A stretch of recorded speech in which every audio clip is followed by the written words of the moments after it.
Hello दोस्तों। Mister अभी में आप सबका बहुत बहुत स्वागत है।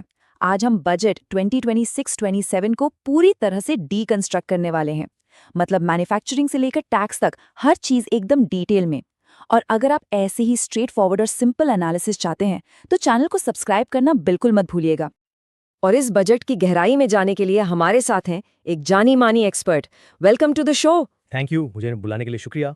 तो चलिए देखते हैं कि आज हम क्या क्या कवर करने वाले हैं। हम विकसित भारत के बड़े विजन से शुरू करेंगे, फिर मैन्युफैक्चरिंग, सर्विसेज, इंफ्रास्ट्रक्चर और एग्रीकल्चर जैसे इकोनॉमी के हर ग्रोथ इंजन को बारीकी से समझेंगे। और हाँ, आखिर में हम बात करेंगे टैक्स और फिस्कल मैथ की, जो हम सबको अफेक्ट करता है। ठीक है, तो सबसे पहले सबसे बड़े विजन की बात करते हैं। इस बजट का जो ओवरआर्चिंग थीम है वो है विकसित भारत 2047। सुनने में तो बहुत बड़ा लगता है। इसका असल मतलब क्या है और सरकार इसे हासिल कैसे करने की सोच रही है? देखिए, सरकार ने इस बार अपनी अप्रोच को बहुत क्लियर रखा है। पहले जो सिर्फ बयानबाजी या पॉपुलिस्ट अनाउंसमेंट्स होते थे, उनकी जगह अब फोकस है सुधार और जन केंद्रित कार्रवाई पर। इसे हम एक्शन ओवर एम्बिवलेंस और पीपल ओवर पॉपुलिज्म भी कह सकते हैं। मतलब साफ है कि सरकार का पूरा ध्यान स्टेबिलिटी, ग्रोथ और फिस्कल डिसिप्लिन पर है, न कि शॉर्ट टर्म गेन्स पर।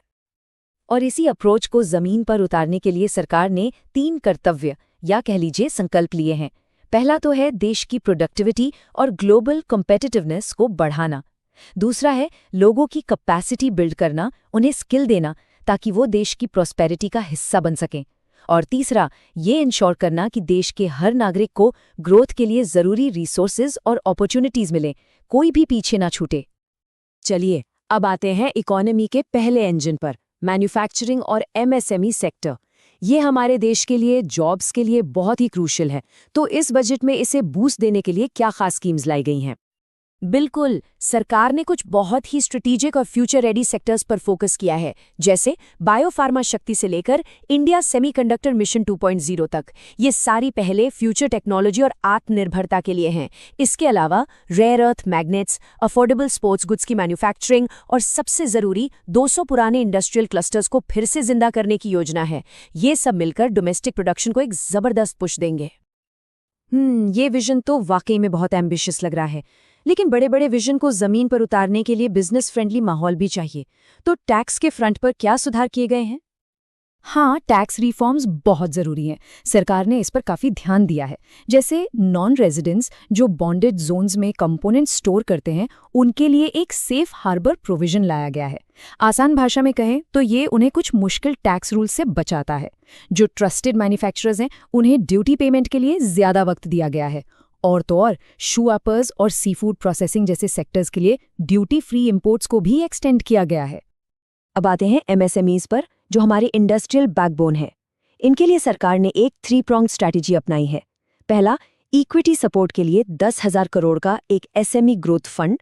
दूसरा, लिक्विडिटी सपोर्ट के लिए टीआरडीएस प्लेटफॉर्म को सरकारी कंपनियों की खरीद के लिए मैंडेटरी कर दिया गया है। ये एक ऑनलाइन सिस्टम है जो ये पक्का करता है कि एमएसएमईज को अपनी सप्लाई का पेमेंट टाइम पर बिना देरी के मिले। और तीसरा, छोटे शहरों में एमएसएमईज की मदद के लिए कॉर्पोरेट मित्रा बनाए जाएंगे जो उन्हें कंप्लायंस वगैरह में हेल्प करेंगे। बहुत बढ़िया। अब चलते हैं दूसरे इंजन की तरफ, यानी सर्विसेज सेक्टर और ह्यूमन कैपिटल पर। और दोस्तों, आगे बढ़ने से पहले एक छोटी सी बात। यार, YouTube ने कमेंट सेक्शन में नया हाइप फीचर दिया है। अगर ये एनालिसिस आपको अच्छा लग रहा है तो इस एफर्ट को सपोर्ट करने के लिए प्लीज वो हाइप बटन दबा दो। तो सर्विसेज सेक्टर में भी काफी कुछ हो रहा है। मेडिकल टूरिज्म के लिए 5 डेडिकेटेड हब्स बनाए जाएंगे। एलाइड हेल्थ प्रोफेशनल्स जैसे फिजियोथेरेपिस्ट्स और टेक्नीशियंस, इनके लिए नए संस्थान खुलेंगे। टूरिज्म को बूस्ट देने के लिए एक national destination digital knowledge grid और नॉर्थ ईस्ट में बुद्धिस्ट सर्किट्स डेवलप किए जाएंगे। साथ ही आयुष और खेलो इंडिया मिशन के जरिए भी इस सेक्टर को मजबूत किया जा रहा है। ये तो बहुत इंटरेस्टिंग है, खास तौर पे एजुकेशन सेक्टर में एक स्किल्ड वर्कफोर्स बनाने के लिए क्या कॉन्क्रीट स्टेप्स लिए जा रहे हैं? एजुकेशन में एक बड़ा कदम है इंडस्ट्रियल कॉरिडोर्स के पास 5 यूनिवर्सिटी टाउनशिप्स बनाना। इसके साथ ही हर जिले के स्टेम इंस्टीट्यूट्स, मतलब जहां साइंस और टेक्नोलॉजी की पढ़ाई होती है, वहां लड़कियों के लिए एक हॉस्टल बनाया जाएगा। और आईटी सर्विसेज की बात करें तो ये एक बहुत बड़ा मूव है। सेफ हार्बर की जो लिमिट थी उसे 300 करोड़ से बढ़ाकर सीधा 2000 करोड़ कर दिया गया है। इससे आईटी कंपनियों के लिए टैक्स कंप्लायंस बहुत ज़्यादा आसान हो जाएगी। इतना ही नहीं, भारत में डेटा सेंटर्स सेटअप करने के लिए 2047 तक टैक्स हॉलिडे का भी प्रोविजन है। चलिए, अब उस फाउंडेशन की बात करते हैं जिस पर ये सारा विकास टिकेगा, इंफ्रास्ट्रक्चर। इस सेक्टर में बड़े प्रोजेक्ट्स और फाइनेंशियल आउटले को लेकर क्या अनाउंसमेंट्स हैं? देखिए, ये जो नंबर आपको स्क्रीन पर दिख रहा है ना, ये अपने आप में एक पूरी कहानी है। पब्लिक कैपिटल एक्सपेंडिचर यानी सरकारी खर्च इंफ्रास्ट्रक्चर बनाने पर जो FY15 में सिर्फ 2 लाख करोड़ था, उसे FY27 के लिए 12.2 लाख करोड़ तक ले जाने का टारगेट है। ये मैसिव इन्वेस्टमेंट हमारी इकोनॉमी के लिए एक बहुत बड़े ग्रोथ ड्राइवर का काम करेगा। और ये पैसा बड़े बड़े कनेक्टिविटी प्रोजेक्ट्स में इन्वेस्ट होगा, जैसे दनकुनी से सूरत तक एक नया फ्रेट कॉरिडोर, 20 नए नेशनल वाटरवेज बनाए जाएंगे जो माइंस और इंडस्ट्रियल सेंटर्स को पोर्ट से जोड़ेंगे। इसके अलावा 7 हाई स्पीड रेल कॉरिडोर्स और ईस्ट कोस्ट को डेवलप करने के लिए पूर्वोदय जैसी योजनाएं हैं जो देश के लॉजिस्टिक्स नेटवर्क को पूरी तरह से ट्रांसफॉर्म कर देंगी। अभी इंफ्रा के साथ साथ क्या बजट में सस्टेनेबिलिटी या ग्रीन एनर्जी पर भी उतना ही जोर है? बिल्कुल, ग्रीन ट्रांजिशन एक मेजर फोकस एरिया है। Carbon capture, utilization and storage, जिसे शॉर्ट में CCUS कहते हैं, उसके लिए 20,000 करोड़ की एक डेडिकेटेड स्कीम है। इसका एम है इंडस्ट्रीज से निकलने वाले कार्बन को कैप्चर करना और उसे रीयूज करना। इसके अलावा ग्रीन एनर्जी से जुड़े कंपोनेंट्स के इंपोर्ट पर कस्टम्स ड्यूटी में भी छूट दी गई है। ठीक है, अब चलते हैं हमारी इकोनॉमी की रीढ़ की हड्डी यानी एग्रीकल्चर सेक्टर की तरफ। इस बजट में किसानों और एलाइड इंडस्ट्रीज को कैसे सपोर्ट किया जा रहा है? इस बार का फोकस ट्रेडिशनल फार्मिंग से हटकर हाई वैल्यू एग्रीकल्चर पर है। आप देख सकते हैं, नारियल, काजू और कोको के लिए स्पेशल प्रोग्राम्स हैं। हॉर्टिकल्चर में अखरोट और बादाम जैसी फसलों पर ध्यान दिया जा रहा है। इसके साथ ही एनिमल हस्बेंड्री और फिशरीज को भी बढ़ावा मिल रहा है ताकि किसानों की इनकम बढ़े और एग्रीकल्चरल इकोनॉमी डाइवर्सिफाई हो सके। कोऑपरेटिव मूवमेंट को मजबूत करने के लिए भी कुछ जरूरी टैक्स बेनिफिट्स दिए गए हैं। जैसे अगर एक कोऑपरेटिव सोसाइटी को दूसरे से डिविडेंड मिलता है तो उस इनकम पर टैक्स में छूट दी गई है। साथ ही कैटल फीड और कॉटन सीड की सप्लाई पर भी टैक्स में कटौती का प्रोविजन है।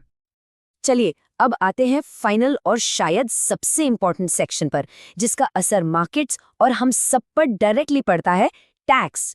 यहाँ क्या बड़े बदलाव देखने को मिले हैं? एक बड़ा बदलाव स्टॉक मार्केट ट्रेडर्स के लिए है। सिक्योरिटीज ट्रांजैक्शन टैक्स यानी STT को फ्यूचर्स कॉन्ट्रैक्ट्स पर 0.05% और ऑप्शंस प्रीमियम पर 0.15% तक बढ़ा दिया गया है। इसका सीधा सा मतलब है कि अब FNO में ट्रेड करना थोड़ा महंगा हो जाएगा। ये कदम शायद मार्केट में ज़रूरत से ज़्यादा स्पेक्यूलेटिव ट्रेडिंग को कंट्रोल करने और गवर्नमेंट रेवेन्यू बढ़ाने के लिए उठाया गया है। अच्छा, और पर्सनल इनकम टैक्स का क्या? क्या सैलरीड क्लास के लिए कोई राहत या बदलाव है? नहीं, इस बार के बजट में पर्सनल या कॉर्पोरेट इनकम टैक्स स्लैब्स में कोई बदलाव नहीं किया गया है। सरकार का फोकस सेक्टोरियल रिफॉर्म्स और इनडायरेक्ट टैक्सेस पर ज्यादा रहा है, डायरेक्ट टैक्स पर नहीं। बहुत बहुत शुक्रिया इस डिटेल्ड और आसान एनालिसिस के लिए। तो कुल मिलाकर ऐसा लगता है कि ये बजट इमीडिएट रिलीफ देने के बजाय देश की लॉन्ग टर्म फाउंडेशन को मजबूत करने पर ज्यादा फोकस्ड है। ये कैपिटल एक्सपेंडिचर और सेक्टोरल ग्रोथ पर एक बड़ा बेट है। बिल्कुल सही कहा, ये एक फाउंडेशनल बजट है। और हाँ, इस पूरे एनालिसिस की PDF के लिए हमारा Telegram channel SSC top aspirants join कर लेना, लिंक पिन्ड कमेंट में है।